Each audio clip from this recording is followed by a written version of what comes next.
Hello, everybody, and welcome back to the Security Spot. This is another cybersecurity news roundup for the week, well, the previous week. Another Malicious Mondays episode. Sorry that this is coming out so late. Many of you likely won't be seeing it till Tuesday. Honestly, I don't really have an excuse. I was just tired and was really procrastinating recording this. But anyways, let's hope that we can get through it quickly. Not like the first few episodes of this series. Let's get started. Shadow Capture exploits WordPress sites to spread ransomware, info stealers, and crypto miners.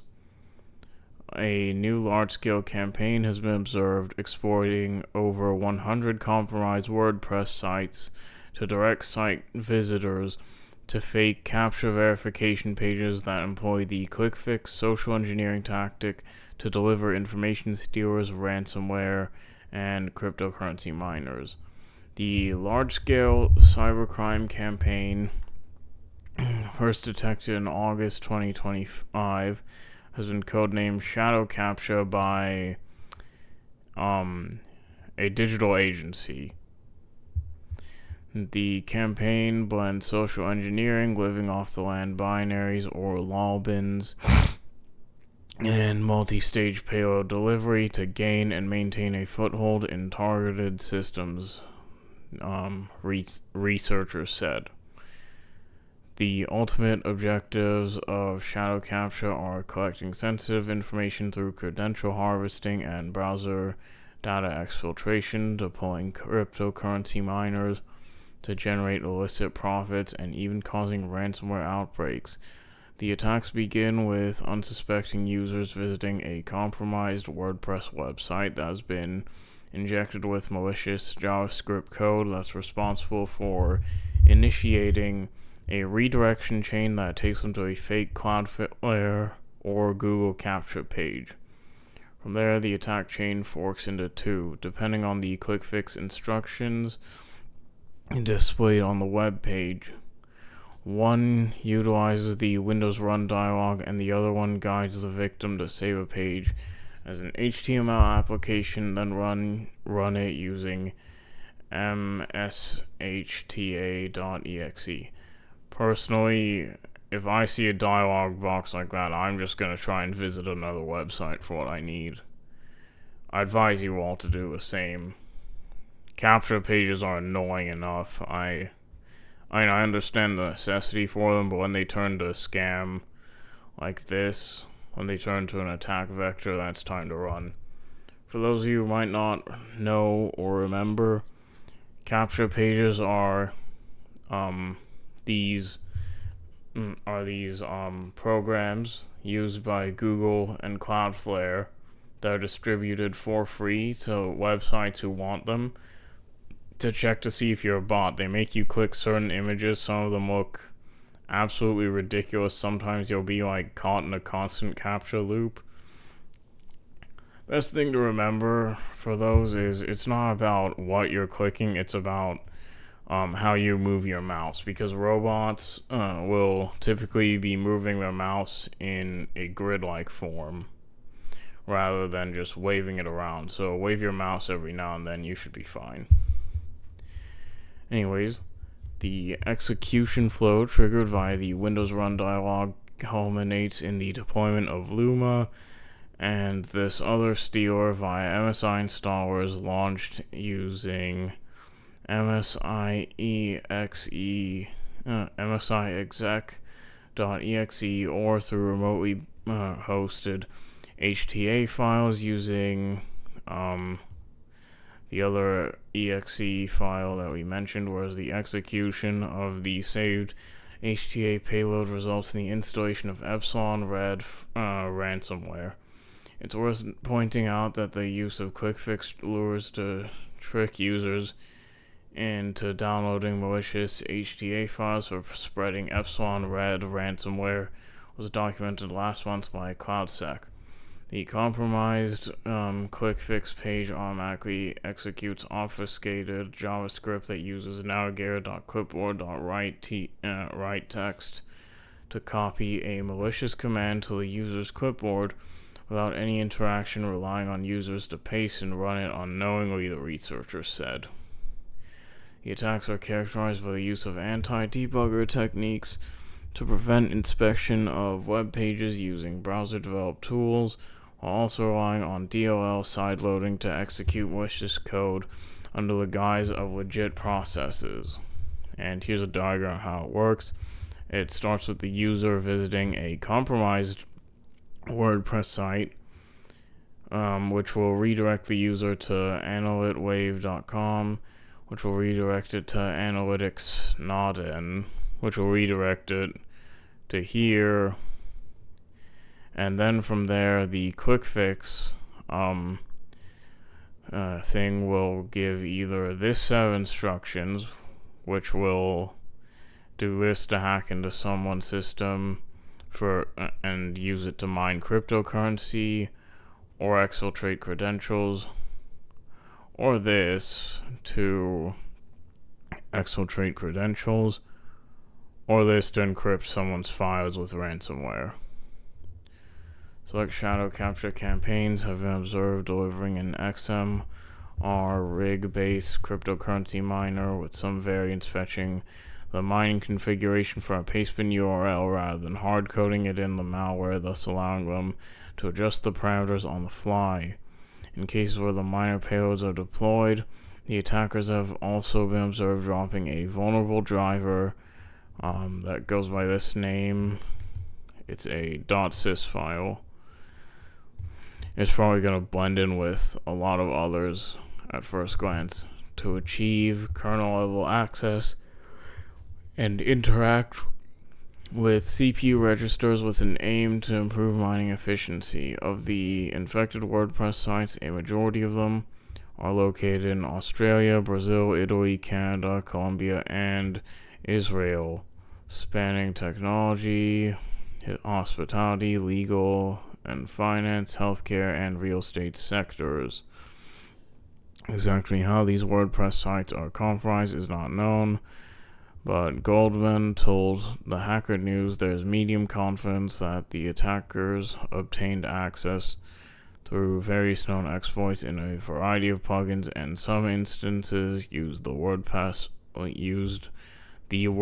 portal itself with compromised credentials. So the WordPress portal, when you make a site on WordPress, you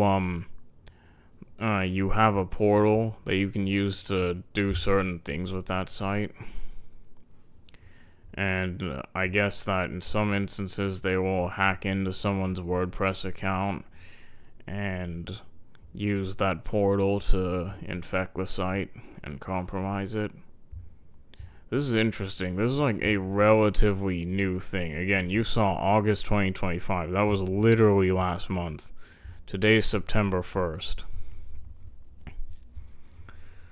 To mitigate the risks posed by shadow capture, it's essential to train users to watch out for quick fix campaigns, segment networks to prevent lateral movement. This is what we talked about the other day on one of the previous episodes. You disconnect the system, you disconnect the infected device to prevent it from getting all over the network. You quarantine it. Then you sanitize the device, and basically you try to limit the spread first and foremost, and ensure WordPress sites are kept up to date and secured using MFA protections. Shadow capture shows how social engineering tactics have evolved into full spectrum cyber operations by tricking users into running built-in Windows tools and letting obfuscated scripts and vulnerable drivers. Operators gain stealthy persistence and can pivot between data theft, crypto mining, or ransomware. Disclosure comes as GoDaddy detailed the evolution of Help TDS, a traffic distribution or direction system that has been active since 2017 and has been linked to malicious sites, malicious schemes like Vex, Trio, Viper. Help TDS provides partners and affiliates with PHP code templates that are injected into WordPress sites, ultimately directing users to malicious destinations based on the targeting criteria. The operation specializes in tech support scams utilizing full-screen browser manipulation and exit prevention techniques to trap victims on fraudulent Microsoft Windows security alert pages, with fallback monetization through dating, cryptocurrency, and sweepstakes scams, cybersecurity researcher Dennis said. So the notable malware campaigns that have leveraged Help TDS in recent years include Dollyway, Balada Injector, and DNS-TXT redirects. The scam pages, for their part, will use JavaScript to force browsers to enter full-screen mode and display the fraudulent alert, and even feature counterfeit CAPTCHA challenges for rendering them in a bid to sidestep automated security scanners. Help TDS operators are said to have developed a malicious WordPress plugin known as WooCommerce Inputs between late 2024 and August 2025 to enable the redirection functionality, alongside steadily adding the credential harvesting, geographic filtering, and advanced evasion techniques. The plugin is estimated to be installed on over 10,000 sites worldwide. The malicious plugin masquerades as WooCommerce to evade detection by site owners. It's exclusively installed by attackers after compromising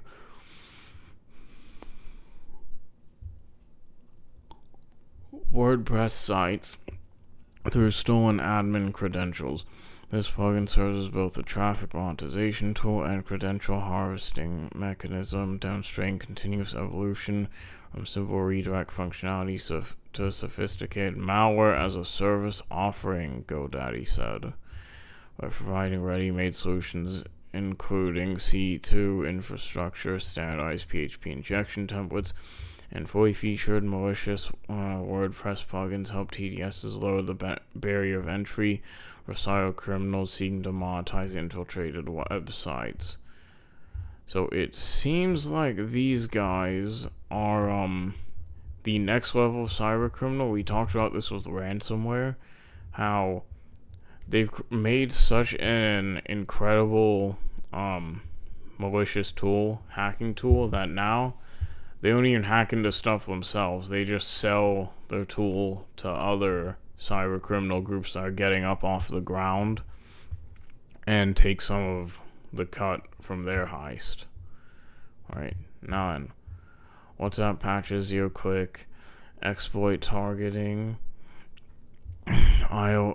zero-click exploit targeting iOS and macOS devices. So, Apple users, I know this doesn't happen to you guys too often, but WhatsApp is apparently having problems specifically on your platform. Security problems, I mean. WhatsApp has addressed a security vulnerability in its apps for iOS and macOS that it said may have been exploited in the wild in conjunction with a recently disclosed Apple flaw in targeted zero-day attacks. The vulnerability relates to a case of insufficient authorization of linked device synchronization messages. Internal researchers on the WhatsApp security team have been credited with discovering and re-rating the bug. The Meta-owned company said the issue could have allowed an unregulated user to trigger processing of content from an arbitrary URL on a target's device. The flaw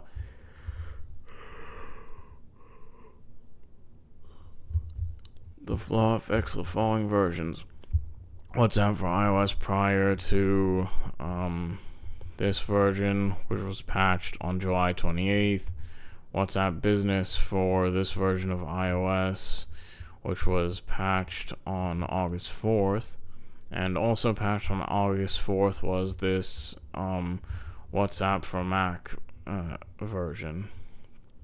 It also says that the shortcomings may have been chained with this vulnerability, which affects iOS, iPadOS, and macOS as part of a sophisticated attack against specific targeted users, same word. This vulnerability was disclosed by Apple last week as having been weaponized in an extremely sophisticated attack against specific targeted individuals.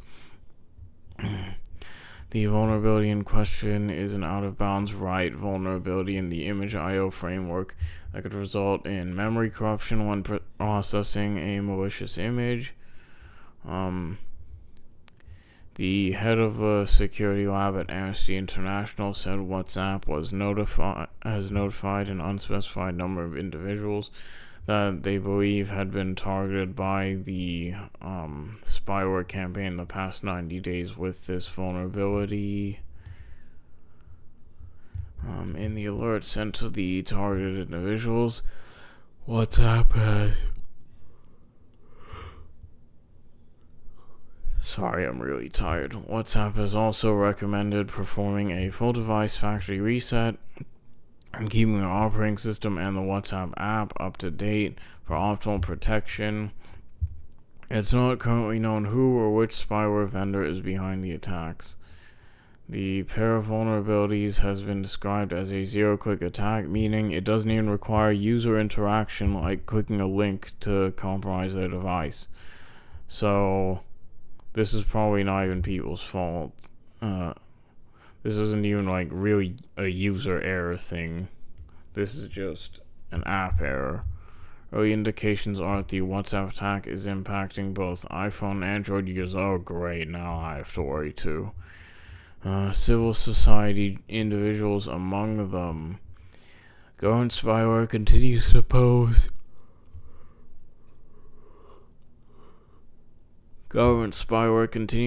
a threat to journalists and human rights defenders.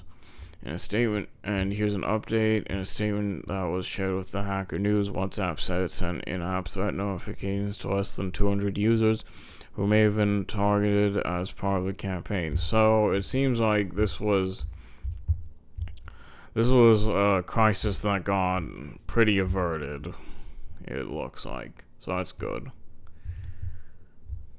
And mixed shell malware delivered via contact forms targets U.S. supply chain manufacturers.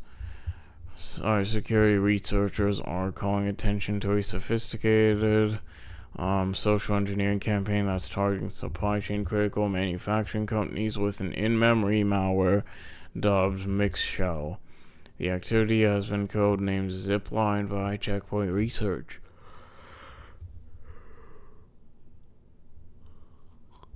So instead of sending unsolicited phishing emails, attackers initiated contacts through a company's public contact us form, which tricked employees into starting the conversation.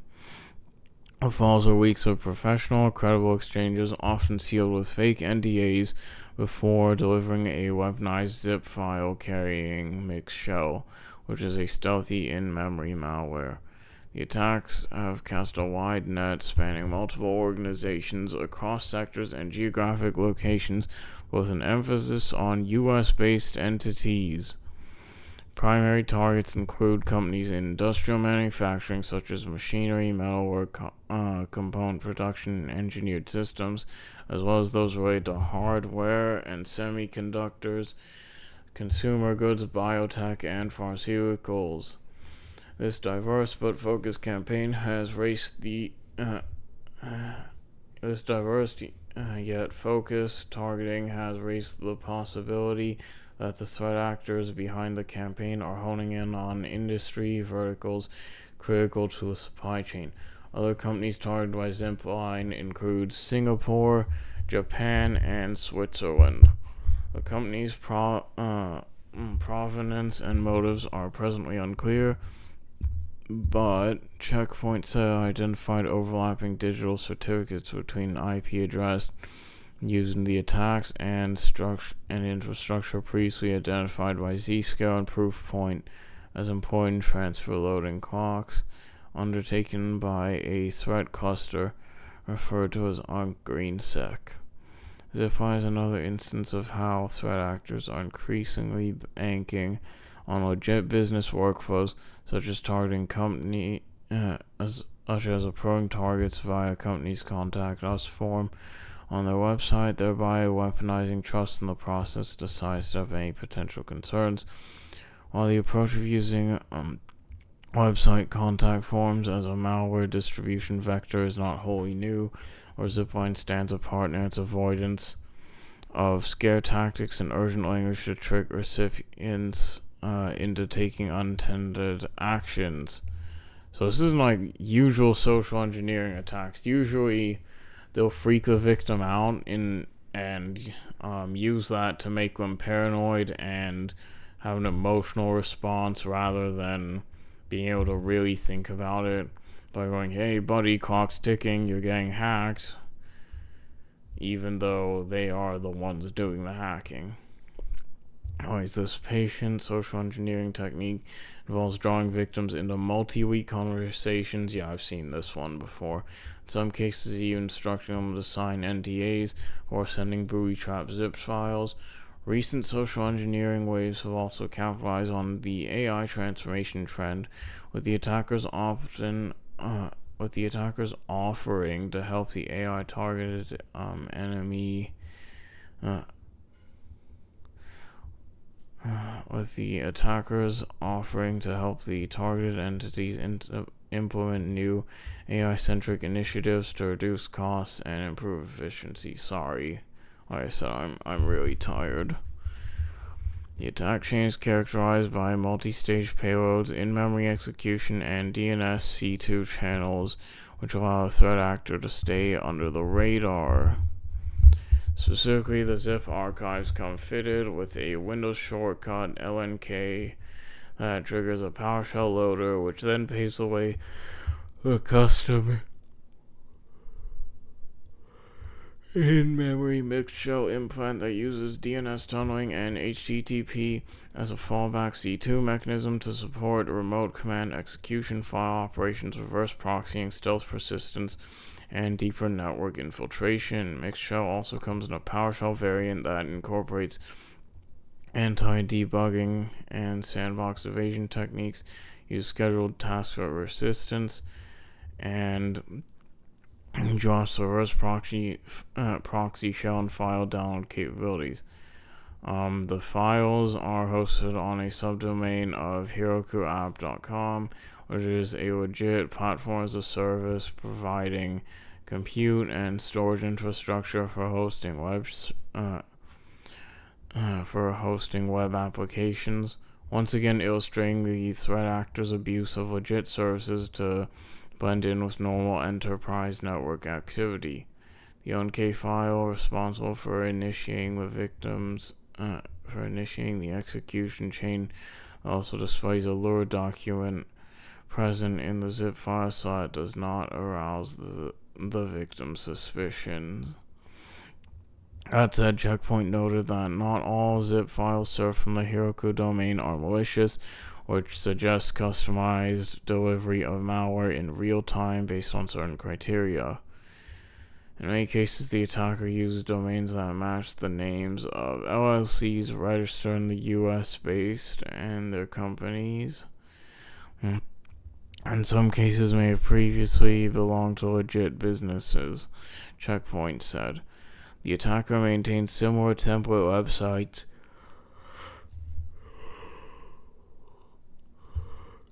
to all those companies, which hint at a well-planned and streamlined campaign on a large scale.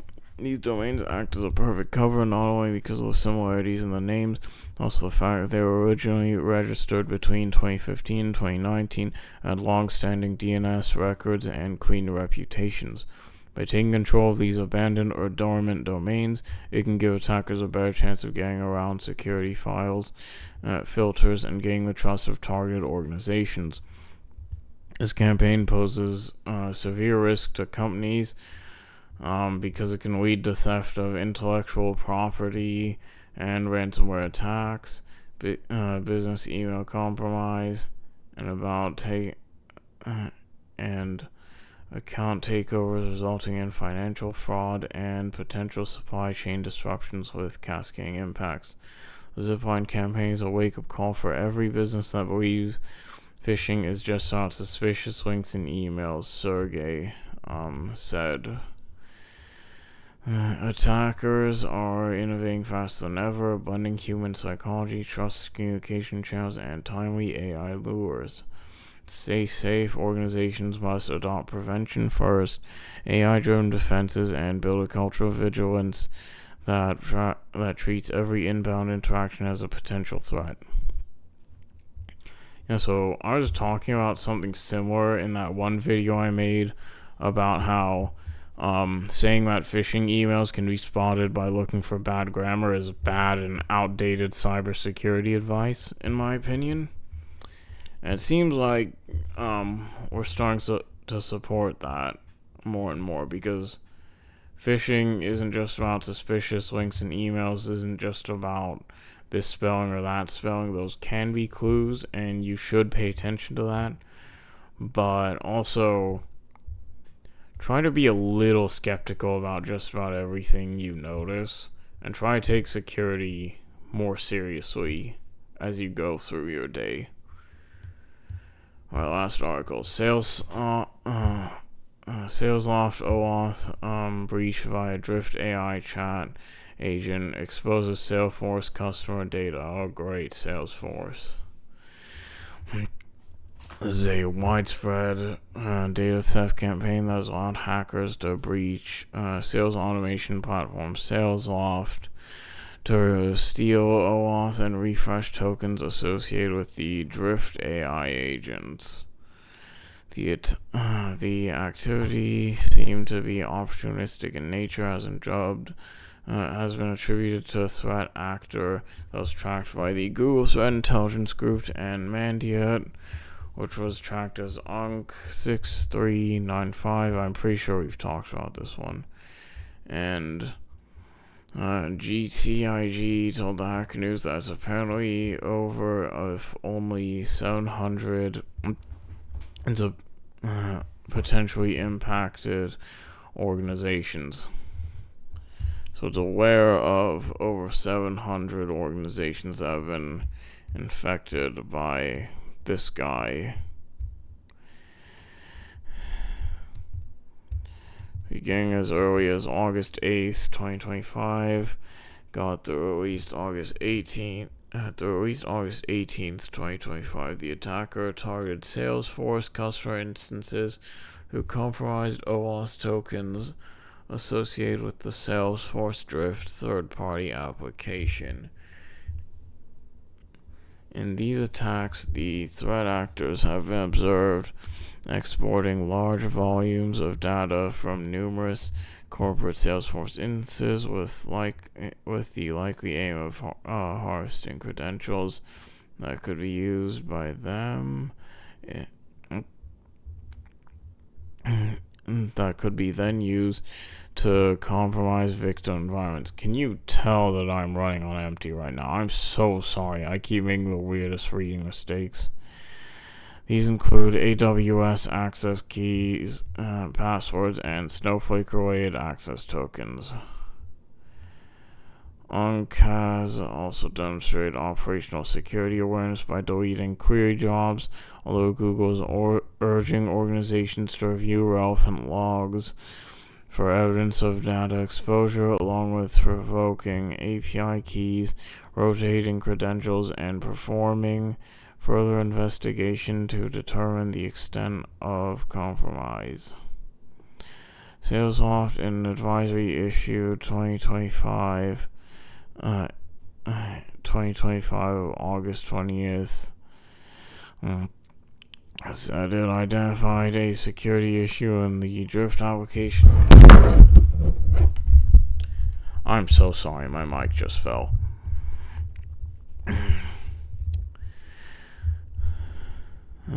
Said that it has identified a security issue in the Drift application as proactively revoked connections between Drift and Salesforce.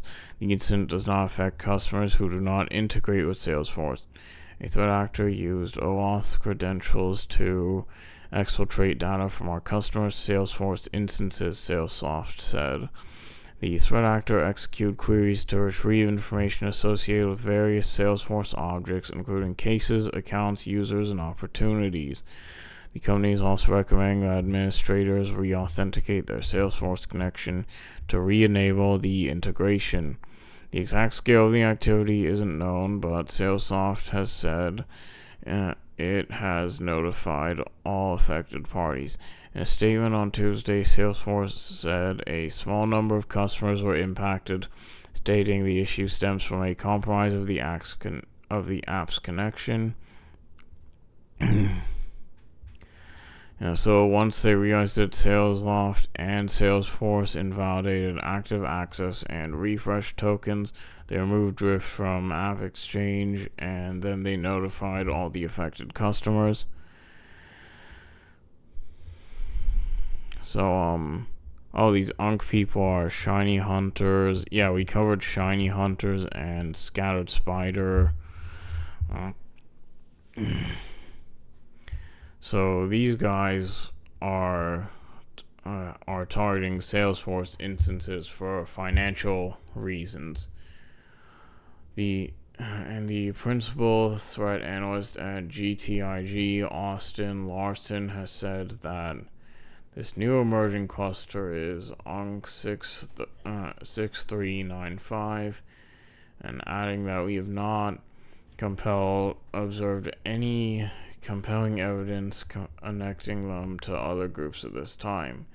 What's most noteworthy about the attacks is both the scale and the discipline. This wasn't a one-off compromise. Hundreds of Salesforce tenants of specific organizations of interest were targeted using stolen OAuth tokens, and the attacker methodically queried and exported data across many environments. You demonstrate a high level of operational discipline, running structured queries, searching specifically for credentials, and even attempting to cover their tracks by deleting jobs. The combination of scale, focus, and tradecraft makes this campaign stand out. Mike also pointed out that many of the targeted and compromised organizations were themselves security and tech companies, indicating that the campaign may be an opening move as part of a broader supply chain attack strategy. First, they infiltrate vendors and service providers, which puts the attackers in position to pivot into downstream customers and partners. That makes this not just an isolated software as a service compromise, but potentially the foundation for a much larger campaign aimed at exploiting the trust relationships that exist across the tech supply chain.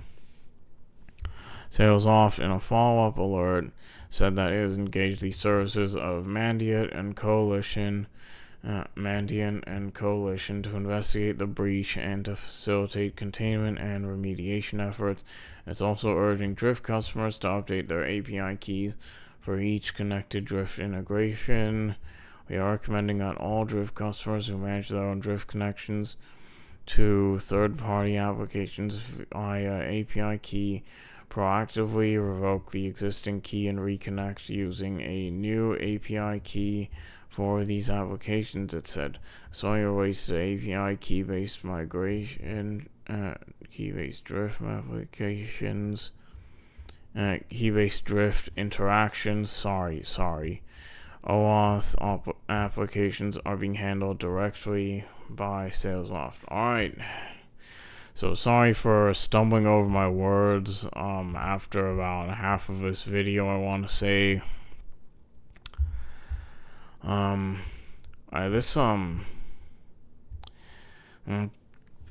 this whole thing reminds me of, we talked about the Target hack for a little bit on one of the News Roundup episodes. That hack wasn't even Target's fault. It was because of a third-party vendor that existed at some point in the supply chain of managing their tech. And because they got hacked, the hackers were able to move down from from the compromised organization to the customers and partners, one of which was Target. This is basically what's going on right here. Salesforce is being attacked by ONC 6395, and the security and these security and tech companies that are being attacked, these vendor and service providers, they have relationships with a lot of companies, because of course you would in this day and age.